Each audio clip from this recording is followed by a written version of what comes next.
ये लगातार देश भर में जो टमाटर का दाम बढ़ रहा था, पिछले दिनों हमारे मंत्रालय में हमने सेक्रेटरी के साथ उसकी मीटिंग भी की है और सेक्रेटरी से मीटिंग करके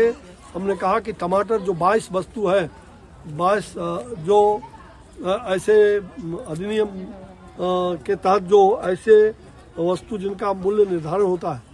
जो मूल्य बढ़ने देता है, उसमें दलहन, तेलहन और सब्जी में टमाटर और एसेंशियल कमोडिटीज में,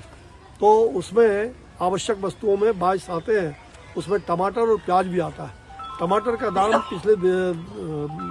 देश भर में पिछले दिनों कुछ बढ़ी थी। हमने उसको नियंत्रण करने के लिए सचिव की मीटिंग करके उच्च स्तरीय बैठक करके हमने कहा है और हमारे मंत्रालय के द्वारा हमारे मंत्री और आदरणीय प्रधानमंत्री जी का सख्त निर्देश है कि किसी भी हालत में दाम नहीं बढ़नी चाहिए और उसको दाम को नियंत्रित करने के लिए देश भर में नाफेड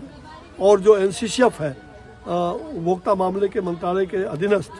और कृषि मंत्रालय के अधीनस्थ, इन लोगों को जिम्मेवारी पूरे देश की दी गई है और विगत कई दिनों से 4-5 दिनों से वो देश भर में कई सेंटर खोले थे। बिहार में भी कई सेंटर खुले हैं, वाराणसी, पटना, मुजफ्फरपुर और ऐसे बक्सर कई जगहों पर खोलने की बात चल रही है और जहाँ नहीं है वहाँ खोलने की बात भी चल रही है। तो उसमें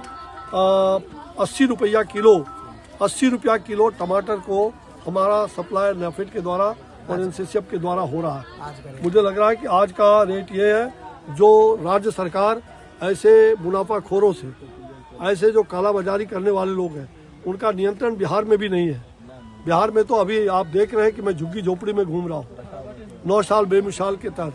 और यहाँ पर गरीबों को जो राशन हम मंत्रालय से भेजते हैं प्रधानमंत्री जी के आदेश पर, 2 साल से 80 करोड़ लोगों को मुफ्त राशन कई राज्यों में पकड़ में आया है। और यहाँ भी हमने देखा कि SDO को अभी बात करके और DM को भी मैंने कहा है कि ये सभी लोगों का अनाज 5 किलो के बदले फ्री अनाज नहीं दे करके वो 40 रुपया प्रत्येक लोगों से लेते हैं। बहुत लोगों को तो अनाज ही नहीं देते हैं। दुर्भाग्य है। मुझे लगता है कि ये बिहार सरकार सोई हुई है और इनके आंखों के सामने